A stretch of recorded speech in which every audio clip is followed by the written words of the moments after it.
Sekarang bagaimana model anak durhaka? Jam berapa Isya Ustaz? Hah? Berapa menit lagi? 2 menit lagi. Oh, sudah habis berarti. Anak durhaka abad modern. Kira-kira tahun lalu di Sulawesi Selatan ada anak usia 22 tahun. Lepas dari di apa itu opname karena dia penyakit diabetes.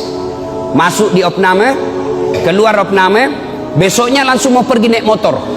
Dilarang sama ibunya. Nah, kau baru keluar dari rumah sakit makan ongkos. Kalau kau keluar sakit lagi kamu, jangan kau keluar nak. Saya mau keluar, dilarang sama ibunya. Marah ini anak, dia tempeleng ibunya. Ditempeleng ibunya, dilihat sama bapaknya. Kurang ajar ini anak. Mamanya ditempeleng. Datang bapaknya, dia pukul, melawan ini anak. Bapaknya usia 60 tahun, ini anak usia 22 tahun. Duel berkelahi. Jatuh bapaknya, pingsan, dia seret masuk ke gudang, dia cungkil 2 belah mata bapaknya. Meninggal bapaknya, Pak. Meninggal bapaknya. Tangkap sama polisi.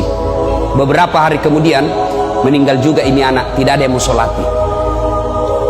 Sempat ribut di medsos di Sulawesi Selatan. Anak durhaka zaman sekarang. Apalagi anak durhaka.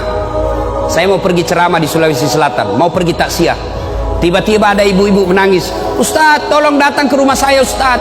Nangis, Ustaz, tolong bantu saya. Kenapa ibu? Tenangkan ibu, tarik nafas. Tenang ibu, meninggal suamiku, Ustaz. Tolong datang ke rumah, saya tidak tahu urus bagaimana cara.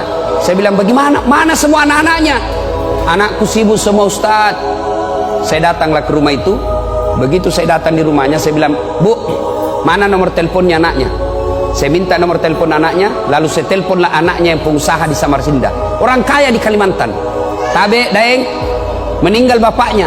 Apa kata bapaknya?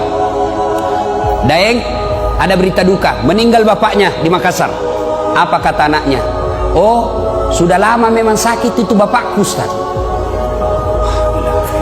Jadi saya bilang, jadi bagaimana Daeng? Ditunggu atau tidak? Apa jawabannya? Tidak usah ditunggu, Ustaz. Biar saya pulang tidak merubah keadaan. Jadi bagaimana? Silakan kirim SMS nomor rekeningnya Pak Ustadz.